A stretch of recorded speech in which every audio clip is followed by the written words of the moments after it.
Hey bookworms, welcome back to Book Summary Podcast. If you're loving these deep dives, hit that like button and subscribe so you don't miss out on future explorations. Yeah, always got to remind people, Of course, that. of course. And today, we're going to be cracking open a really, really powerful memoir, Oh, yeah. When Breath Becomes Air, By Paul Kalanithi. by Paul Kalanithi. hmm Now, what makes this book so unique is that Paul wasn't just a writer. He was actually a top-flight neurosurgeon. Top flight, that's right. Yeah, and he was diagnosed with stage 5E lung cancer at the age of 36. Oh. So talk about perspective, right? Yeah, I mean, talk about having a unique perspective on life and death. Yeah, exactly. And everything in between. So we're getting this incredibly intimate perspective told by someone who really dedicated his life to understanding the human brain. And what really struck me was how Paul grapples with these just enormous questions, right? About meaning, purpose. Like long before his diagnosis even comes into the picture. Right. His journey actually begins with this deep fascination with literature and philosophy. Exactly. Like this guy wasn't just memorizing anatomy textbooks. He was devouring T.S. Eliot, Yeah. Nabokov, Right, Conrad. Yeah. These are not exactly light beach reads. Not at all. They delve into some pretty heavy themes. Like the meaninglessness of existence, suffering, human connection, you name it. All the good stuff. Yeah, and it's fascinating how these early influences really shape his worldview. I mean, he describes this incredible experience standing on a mountaintop I remember that. between day and night, feeling the immensity of the universe on the one hand, but also the undeniable reality of his own existence. That image really stuck with me, too. It's like he was reconciling these two seemingly contradictory truths. Right. The vastness of the cosmos. That can make us feel so insignificant. Yes. And then at the same time, this incredibly personal experience of being alive, of having these thoughts and feelings and aspirations. It's this tension, this search for meaning in the face of our mortality. Right. That becomes a recurring theme throughout the book. It does. It drives him to pursue medicine. That's right. In the first place. It's like he needed to go beyond the theoretical, He did. and engage with these questions, like on a visceral level. And that's exactly what happens when he enters medical school. And how could it not? His experience dissecting cadavers in an anatomy lab is particularly transformative. Oh, yeah. Initially, he's struck by the humanity of the corpse. But gradually, as the body is reduced to organs and tissues, this kind of desensitization sets in. He even talks about how that process of objectification reflects the way we often deal with death in general. Yeah, focusing on the technical, Medical. almost as a way to distance ourselves from the emotional reality of it. He even shares a really poignant story about a professor who, upon discovering the age of their cadaver, realizes it's his own age Right. and walks away from the table. Wow. It's a powerful moment where the professor's own mortality becomes suddenly and inescapably real. Oh, absolutely. Makes you wonder, right? How anyone working in medicine navigates that constant awareness of death. I know. How do you reconcile the intellectual understanding of mortality with the emotional weight of dealing with it day in and day out? It's a constant tension. And for Paul, Right. the struggle only intensifies during his neurosurgery residency. The long hours, The difficult cases. constant pressure of making these life or death decisions, it all takes a toll. He recounts this story about a patient named Mrs. Harvey, who initially was just another name on a chart for him. He was so overwhelmed that he was losing sight of the individual lives behind all the paperwork, And Mrs. Harvey's death ends up having this really profound impact on him. He even attends her autopsy, examines her organs, checks the knots he tied in her intestines during surgery. It's like he needs that physical connection, that tangible reminder of her humanity to fully process her death. It's so interesting. And this experience leads him to a crucial realization. He starts to feel like constantly being immersed in these life and death situations is actually blinding him to the true nature of those moments. Yeah. He's present for these pivotal events, but he's not truly with his patients. Such a complex dilemma to Roger be that. so intimately involved in the mechanics of life and death, but to feel disconnected from the human element of it. Really makes you think about the emotional burden healthcare professionals carry. He shares a story about a fellow resident who couldn't handle that burden, Wow. who couldn't admit mistakes, Oh. and always blamed others. Eventually, the pressure drove him out of medicine entirely. Highlights the immense psychological toll of this kind of work. It's a powerful reminder that even the most brilliant minds, the most skilled hands, they're still vulnerable to the emotional weight of life and death. Yeah, that vulnerability becomes even more apparent when Paul faces his own mortality. But we'll dive into that part of his journey in the next section of our deep dive. That's right. If you're finding this exploration of When Breath Becomes Air as captivating as I am, hit that like button and subscribe to the book's summary podcast for more deep dives into thought-provoking literature. More to come. It's a jarring shift, isn't it? It is. To go from being the one delivering difficult diagnoses to becoming the patient, Yeah. facing this life-altering illness. And in Paul's case, it was particularly unexpected, Rich. Lung cancer at 36. You think a neurosurgeon would be more likely to face a brain tumor or something? You would think. Really throws into sharp relief the randomness of life. It does. 1 minute you're at the top of your game, planning for a future filled with surgeries and research. And the next, you're staring down your own mortality. It's a stark reminder that none of us are immune to the fragility of life. It is. Yeah. And, this diagnosis forces him to confront all those big questions he'd been wrestling with on a whole new level. Right. His identity as a neurosurgeon is suddenly overshadowed by this new reality as a patient, as a husband. As a soon-to-be father. A soon-to-be father. He describes feeling angry, confused, and desperately wanting answers. Yeah. There's this powerful scene where he meets with his oncologist, Emma, and he demands to know his prognosis, the statistics, his chances of survival. And instead of giving him concrete numbers, Right. Emma encourages him to focus on his values, Yeah. what really matters to him now, given the situation. It's an approach that initially frustrates Paul, right? Absolutely. I mean, he's used to having control, making life-saving decisions in the operating room. Exactly. And now faced with his own mortality, he just desperately wants to grasp at some sense of certainty. Yeah.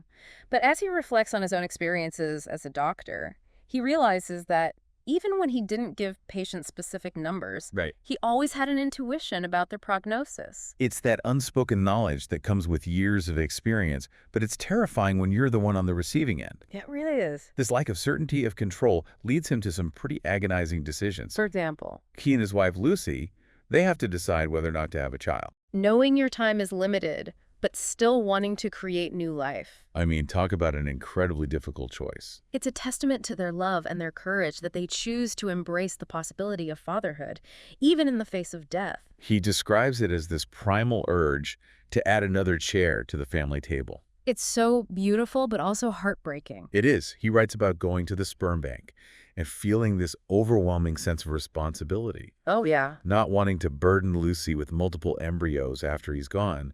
It's like he's trying to minimize her pain, even in his own suffering. Speaks to his deep empathy, his thoughtfulness, even in the midst of his own turmoil. And it raises some thought-provoking ethical questions, doesn't it? It does. About reproductive technology and the choices we make when confronted with our mortality. Big questions. And then, just as he's starting to grapple with this new reality, he receives some unexpected news. Oh, what is it? His cancer is stable. It's a temporary reprieve. Okay. But it also throws him into this strange limbo between life and death. That's such a weird place to be. It is. He attends a conference with other Stanford neurosurgery graduates, and he feels this stark contrast between their lives. Oh, yeah. Filled with ambition and potential. And his own, which now feels so uncertain and limited. Exactly. Like he's being confronted with the future he thought he had. The path that's been abruptly cut short. Exactly. He describes feeling lost and disoriented. It's interesting because he initially thought his terminal illness would be this perfect opportunity to understand death, Really? Like the culmination of all his years studying literature, philosophy, medicine. Oh, wow. He thought he was prepared. Yeah.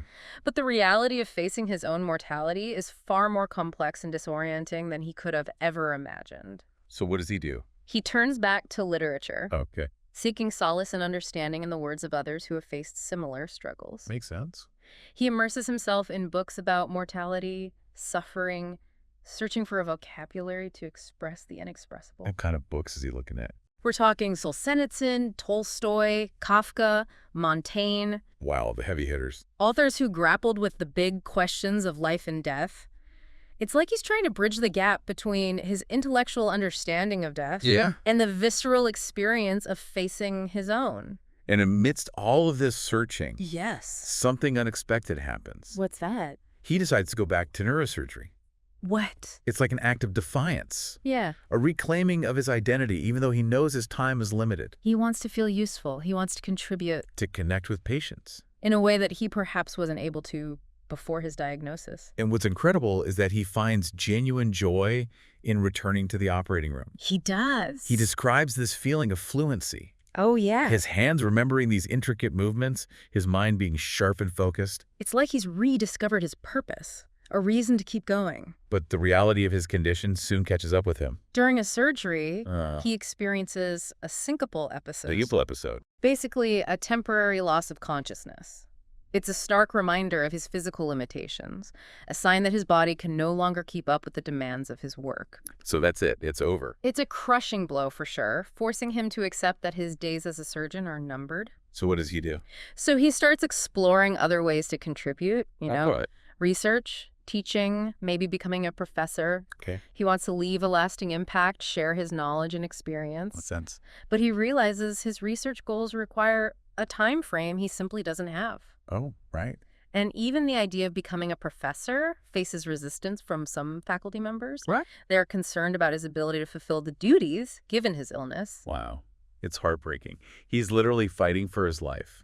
And some are worried about his job performance. It raises some difficult questions about how we support those facing terminal illness. How we balance compassion with practicality. It's a complex issue with no easy answers. And in the midst of all this, Paul also begins to explore his own spirituality.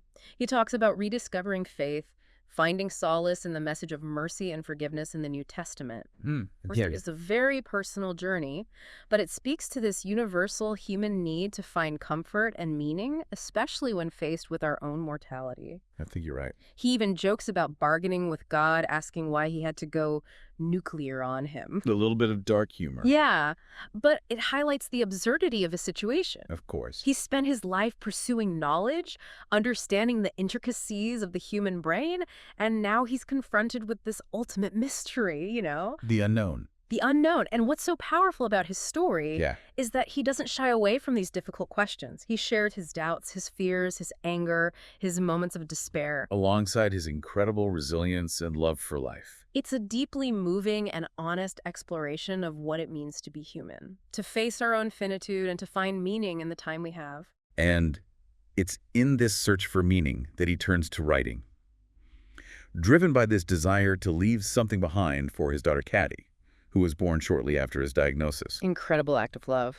This attempt to share his wisdom and vulnerability with his daughter, even though he won't be there to watch her grow up. And as he writes, he begins to grapple with the final chapter of his own life. We'll delve into that in the final part of our deep dive. If you're finding this exploration of when breath becomes air as thought-provoking as I am, hit that like button and subscribe to the Book Summary Podcast. We'll be back soon with the conclusion of Paul Kalanithi's incredible story.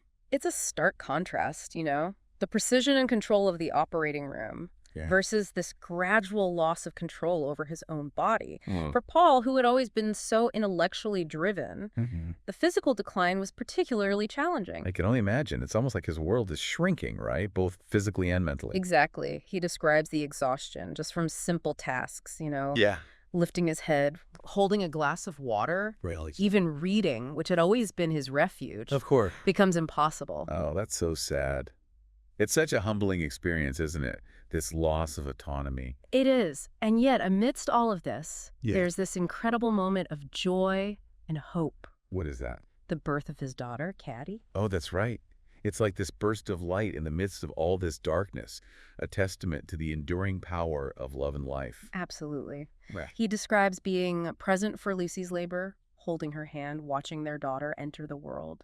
It's such a deeply moving scene. It is. A reminder that even in the face of our own mortality, there's still beauty to be found, connections to be made. He writes about how there will be so many absences in Caddy's life, but he's determined to be as present as possible in those early months. Just pouring all of his love and energy into these precious moments. It is. And he finds this renewed sense of purpose in writing, in leaving something behind for his daughter, Right, babe. He wants to share his experiences, his reflections on life and death, hoping to offer some guidance, some wisdom. Even though he won't be there to give it to her directly. Exactly. It's a powerful act of love and legacy. And what's remarkable is that he keeps fighting. Yeah. even as his body weakens. Through multiple rounds of chemo, To excruciating pain, he continues to write, to live, to love. his resilience is extraordinary. He doesn't give up, even when he's faced with the inevitable. His family rallies around him, providing that circle of love and support, Yeah. creating a sense of normalcy in the midst of this incredibly challenging time.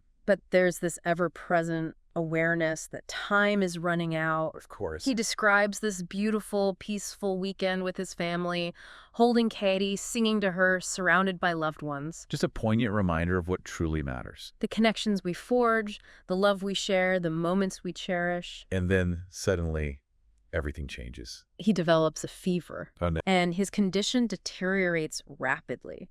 He's back in the hospital, facing the final stage of his journey. Oh, it's so hard. He has to make those incredibly difficult decisions about life-sustaining treatment. About whether to be intubated. And put on a ventilator, knowing that it might just prolong his suffering without any real hope of recovery. It's a conversation no one wants to have. But it's a reality Yeah. for so many families facing terminal illness. And Paul ultimately chooses comfort care.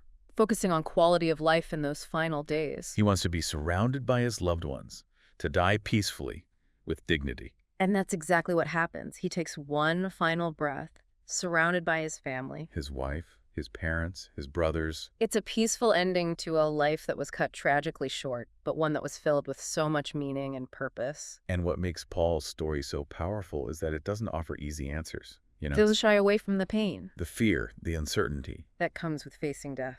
But it also shows us the beauty, The resilience the love. that can exist even in the darkest of times. He leaves behind such a powerful legacy, not just in his writing, but in the lives he touched as a doctor, a husband, a father, a friend.